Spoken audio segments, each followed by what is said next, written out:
Please welcome Mr. Numan Bukhari, the founder of the International Iqbal Society, to start our first segment of the day, Mushaira.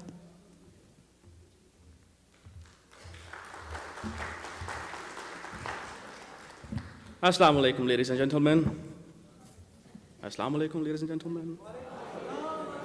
There we go. خواتین و حضرات، آپ سب کو خوش آمدید کہتے ہیں 14 اگست کے اس پروگرام پہ۔ ہم جانتے ہیں کہ جن دوستوں نے سارا پروگرام کا فارمیٹ دیکھا ہوا ہے وہ جانتے ہیں کہ اس پروگرام یہ آج لمبا ایک طویل پروگرام ہے جو کہ اب 1 بجے شروع ہو رہا ہے اور رات کو تقریباً 2-3 بجے ختم ہوگا۔ ایسا ہی ہے تقریباً، چلیں 10 بجے بھی ختم ہو جائے تو پھر بھی کافی لمبا پروگرام ہے۔ بہرحال اس پروگرام کو ہم شروع کرتے ہیں ایک مشاعرے سے، اور ہم دیکھتے آ رہے ہیں پچھلی کتنے سال ہو گئے پاکستان کو بنے ہوئے؟ تقریباً 70 سال۔ اگر ہم انڈیپینڈنس ڈے سیلیبریٹ کر رہے ہیں تو 70 سال، اگر انڈیپینڈنس ڈے کی اینیورسری کو سیلیبریٹ کر رہے ہیں تو 69 ایئرس۔ ٹھیک ہے جی، تو ہم دیکھتے آ رہے ہیں کہ اتنے سارے سالوں کے اندر یہ تہذیب، ایک کلچر ایسا ڈیولپ ہوا ہے کہ 14 اگست کے حوالے سے مشاعرے کا خاص اہتمام کیا جاتا ہے، اور جو میری ذمہ داری لگائی گئی ہے آج یہاں پہ آرگنائزرز کی طرف سے وہ یہ ہے کہ اس بات پہ کچھ بات کی جائے مختصراً۔ مجھے 5 منٹ دیے گئے ہیں۔ ایک جو پریزیڈنٹ تھے ان سے کہا گیا کہ آپ کو 5 منٹ کی بات کرنے کے لیے تیاری کرنے کے لیے کتنا وقت چاہیے، تو انہوں نے کہا تھا کہ میرے پاس 5 وقت کی تقریر کو تیار کرنے کے لیے بالکل وقت نہیں ہے، لیکن اگر آپ مجھے گھنٹے کا موقع دیں تو میں ابھی تقریر کر سکتا ہوں۔ تو بہرحال 5 منٹ کی تقریر جو ہوتی ہے وہ بڑی مشکل ہوتی ہے، اور یہ ذمہ داری مجھے دی گئی ہے کہ مشاعرہ کی کیا ایسی بات ہے کہ 14 اگست کے حوالے سے اور انڈیپینڈنس ڈے کے حوالے سے ہم بہت ریگولرلی مشاعروں کا انعقاد کرتے ہیں، اور شاعری اور مشاعرے، پاکستان کی انڈیپینڈنس ڈے، پاکستان کا کلچر، اس میں کیا ایسی چیز ہے، تو اس کو ہم تھوڑا سا دیکھنے کی کوشش کریں گے۔ جب ہم پیچھے دیکھتے ہیں کہ جو ہمارے فاؤنڈنگ فادرز ہیں 2-3 جو بہت پرومیننٹ فگرز ہمارے سامنے آتے ہیں، اس کے اندر ایک سر سید احمد خان ہیں، علامہ اقبال ہیں، اس کے علاوہ پھر ہمارے پاس قائد اعظم ہیں۔ سر سید ایک بات کہا کرتے تھے، وہ کہتے تھے کہ اگر جب روز قیامت میں خدا کے حضور، خدا کی بارگاہ میں پیش کیا جاؤں گا اور خدا مجھ سے پوچھے گا کہ سر سید کیا لے کر آئے، تو میرا جواب ہوگا کہ میں حال ہی سے مسدس لکھوا کے لایا ہوں۔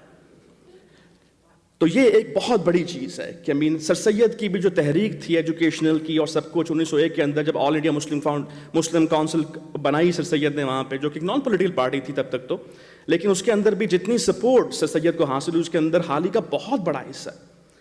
پستی کا ہماری کیا تھا وہ شعر حالی کا جو مسدس کے اندر آتا ہے کہ مانے نہ کوئی مد ہے ہر جزر کے بعد، پستی کا ہمارے جو حد سے گزر نہ دیکھے۔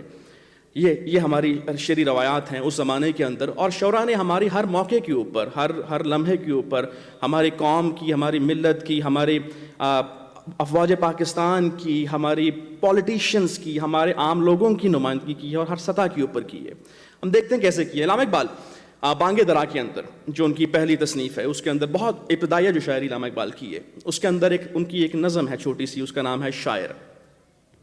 اس کے اندر علامہ اقبال کہتے ہیں کہ قوم گویا جسم ہے، قوم گویا جسم ہے، افراد ہیں اعضائے قوم، قوم گویا جسم ہے، افراد ہیں اعضائے قوم، سنت و حرفت کے رہپیما ہیں دست و پائے قوم، محفل نظم حکومت چہرائے زیبائے قوم، محفل نظم حکومت چہرائے زیبائے قوم، اور شاعر رنگین نوا ہے دیدائے بینائے قوم، شاعر رنگی نوا ہے دیدائے بینائے قوم، مبتلائے درد کوئی عضو ہو روتی ہے آنکھ، مبتلائے درد کوئی عضو ہو روتی ہے آنکھ، کس قدر ہم درد سارے جسم کی ہوتی ہے آنکھ۔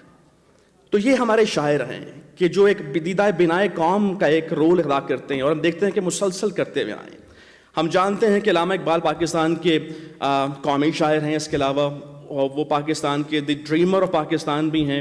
اس بات کو قائد اعظم نے بھی اکنالج کیا، اس کے بعد پھر مسلسل یہ بات آج بھی ہم دیکھتے ہیں کہ جب بھی اسٹیج سیٹ ہوتا ہے یہاں پہ تو میرا پاکستان کا جھنڈا جو ہے وہ بات کو کہنے کے لیے کافی ہے کہ اس کے اندر ہی اقبال اور جناح امبیڈڈ ہیں، اور سر سید بھی امبیڈڈ ہیں اس جھنڈے کے اندر۔ اس کے علاوہ ایک بہت بڑا نام نعرے دینے کے اندر جو پاکستان بنانے کے لیے بہت کارآمد ثابت ہوئے، قائد اعظم کہتے تھے کہ پاکستان بننے کا 25% حصہ ایک شاعر کے ہاتھ میں ہے، اور وہ شاعر بھی سیالکوٹ سے تھے لیکن علامہ اقبال نہیں تھے۔ کسی کو یاد ہے وہ شاعر کون تھے؟ ایک بہت بڑا نعرہ تھا جو پاکستان کی تحریک کے دوران لگا کرتا تھا. کون سا نعرہ تھا وہ؟ پاکستان کا مطلب کیا؟ پاکستان کا مطلب کیا؟ یہ نعرہ کس نے دیا تھا؟ اصغر سودائی سیالکوٹ کے شاعر تھے. انہوں نے یہ نعرہ پاکستان کا مطلب کیا، لا الہ الا اللہ، ایک طویل نظم ہے جس کے اندر یہ نعرہ بار بار 8-9 بار آتا ہے. اور قائد اعظم نے کہا تھا کہ یہ نعرہ ہمارے پاس نہ ہوتا تو شاید پاکستان کو ہم لوگوں کو یونائٹ کرنے کے جو قابل ہوئے، ہم 10 سالوں کے اندر 37 سے لے کے 47 کے اندر تک شاید ہم کامیاب نہ ہوتے. تو 25% حصہ قائد اعظم کہتے تھے کہ پاکستان بننے کا اصغر سودائی کے ہاتھ میں. یہ ہمارے شعراء کی ایک کنٹریبیوشن ہے towards the cause of Pakistan. پھر ہم دیکھتے ہیں جب پاکستان کی تحریک آگے بڑھتی ہے، پاکستان بن جاتا ہے، پاکستان بننے کے بعد پھر ہم دیکھتے ہیں کہ کچھ مسائل آتے ہیں، کچھ جنگیں ہوتی ہیں. پھر عزمیہ شاعری کے اندر ہمارے شعراء کا کردار جو رہا.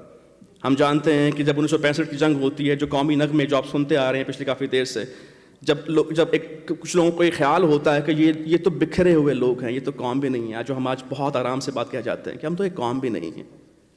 اور پھر لوگ جب یہ سمجھ کے ہمارے اوپر حملہ کرتے ہیں اور ہمیں ختم کرنے کی کوشش کرتے ہیں، تو پھر ہمیں شعراء ہی یاد دلاتے ہیں کہ اس پرچم کے سائے تلے ہم ایک ہیں، ہم ایک ہیں، سانجھی اپنی خوشیاں اور غم ایک ہیں، ہم ایک ہیں. اور یہی ہمیں شہداء یاد دلواتے ہیں. اور پھر ہماری افواج کو بھی یہ لوگ بھیجتے ہیں کہ پتر ہٹاتے نہیں وکتے کی لبنی ہے وچ بازار کوڑے، اے دین میرے داتا دینا ہے میں. یہ ساری باتیں ہمارے شعراء نے کی ہوئی ہیں. اس کے بعد یہی شعراء ہیں کہ جو صبح اٹھتے ہیں 14 اگست کی اسی ایک شام کے اندر، اور وہ دیکھتے ہیں کہ پاکستان آج وہاں نہیں پہنچا جہاں پہ اس کو جانا چاہیے تھا. تو وہ کہتے ہیں کہ یہ داغ داغ اجالا، یہ شب گزیدہ سحر، وہ انتظار تھا جس کا، یہ وہ سحر تو نہیں، یہ وہ سحر تو نہیں جس کی آرزو لے کر چلے تھے یار کہ مل جائے گی کہیں نہ کہیں. فلک کے دشت میں تاروں کی آخری منزل کہیں تو ہوگا، شب سست موج کا ساحل کہیں تو جا کے تھمے گا سفینہ غم دل. یہ بھی فیض تھے جو اس وقت آ کے پھر ہمارا توجہ دلواتے ہیں اس بات کی طرف کہ نہیں، ابھی وہ منزل مقصود ہم نے جس کے لیے ہم نے سفر شروع کیا تھا وہ ابھی تک حاصل نہیں ہوئی ہمیں. ابھی ہمیں چلنا ہے اور چلتے چلے جانا ہے. یہ بھی ہمارے شعراء کا کردار ہے. یہ شعراء صرف اگین رزمیہ شاعری یا ملی شاعری کی شاعر نہیں ہیں. ہمارے جو علاقے ہیں ان کے اندر لوگوں کے جو احساسات ہوتے ہیں اس کی ترجمانی بھی شاعر کرتا ہے. اگین وہ دیدہ بینائے قوم ہے. جس طرح سے ہم ایک چیز کو فیس کرتے ہیں وہ اس کو فیل کرتا ہے.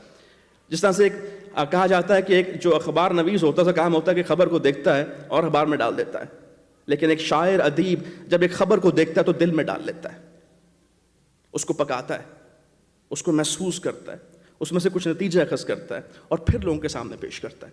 اور جب وہ چیز بن کے سامنے آتی ہے لوگوں کی تو ایک عجیب و غریب چیز ہوتی ہے جو کہ لوگوں کے احساسات کے اندر شامل ہو چکی ہوتی ہے. ہم کہتے ہیں کہ شاید شاعری ایک پرانی چیز ہو چکی ہوئی اور آج اس کا کوئی رول نہیں ہے. شاید ہم اس طرح سے سوچتے ہیں کہ جو ہمیں شاعری پسند تھی وہ آج ہمارے بچوں کو پسند نہیں ہے، لیکن ریسٹ ایشورڈ ہمارے بچے بھی گانے، شاعری وغیرہ سب کچھ اسی طرح سے سنتے ہیں. آج بھی اگر ہم کوالٹی کی پوئٹری پروڈیوس کر رہے ہیں جو لوگ کر رہے ہیں، ابھی جو APS کے اندر حملہ ہوا تھا جس کے اندر ہمارے بچے شہید ہوئے تھے، اس کے اندر بھی ہمارے بچوں نے آ کے ترانہ گایا تھا پھر کہ ہم نے پڑھانا ہے دشمن کے بچوں کو. اس کے علاوہ ہماری پروین شاکر، ناصر کاظمی، امین فیض احمد فیض، حبیب جالب باقی جب اس وقت کہتے ہیں جھنڈے اٹھاتے ہیں کہ اس دستور کو صبح بے نور کو میں نہیں مانتا، میں نہیں جانتا. یہ سب ہمارے شاعروں نے ہی ہماری باتوں کو بار بار وائس کی ہے. تو اس لیے پچھلے جو 60 سال سے 70 سال سے ایک یہ تہذیب ایک چل پڑی ہوئی ہے جس کے اندر مسلسل آپ اپنے شعراء کو اپریشیٹ کرتے ہیں، ان کو بلاتے ہیں، انہیں کہتے ہیں کہ ہمیں دوبارہ بتائیں کہ ہمیں کیا چیز نظر نہیں آ رہی جو آپ لوگ دیکھ رہے ہیں، کیونکہ آپ دیدہ بینائے قوم ہے. خیر، جس طرح میں نے ذکر کیا کہ علامہ اقبال کی جس نظم کا میں نے ذکر کیا تھا وہ اقبال کی بہت ابتدائی دور کی شاعری تھی جس کے اندر اقبال نے شاعر کو دیدہ بینائے قوم تک رکھ کے چھوڑ دیا تھا. لیکن جب بعد میں ہم دیکھتے ہیں اقبال کی شاعری جب بڑھتی ہے اور عروج پہ جاتی ہے تو وہ تو کہتے ہیں کہ شاعری جزو از پیغمبری، کہ شاعری کا کام تو ایسا ہے کہ جس طرح پیغمبری کا کام ہوتا ہے، جس طرح سے لوگوں کو اٹھایا جاتا ہے سوتے ہوئے لوگوں کو، تو شاعر کا کام تو وہ ہے، اصل کام اس کا تو وہ ہے. بہرحال بہت سی باتیں ہو سکتی ہیں. اگین 5 منٹ کی ریسٹرکشن میرے پر ہے اور میں اس کو بالکل اپنے دماغ کے اندر کاؤنٹ کر رہا ہوں. احمد ندیم قاسمی جب وہ دعا کرتے ہیں، میں خیال ہے آج ہم اس پروگرام کا ابتدا بھی اسی دعا سے کرتے ہیں جو انہوں نے دعا لکھی تھی، کسی کو یاد ہے؟ اے خدا میری عرض پاک پر اترے وہ فصل گل جسے اندیشہ اے زوال نہ ہو، یہاں جو پھول کھلے وہ کھلا رہے برسوں، یہاں خزاں کو گزرنے کی بھی مجال نہ ہو. یہاں جو سبز اگے وہ ہمیشہ سبز رہے، اور ایسا سر سبز کہ جس کی کوئی مثال نہ ہو۔ گھنی گٹائیں یہاں ایسی بارشیں برسائیں کہ پتھروں سے بھی رویدگی یہ محال نہ ہو۔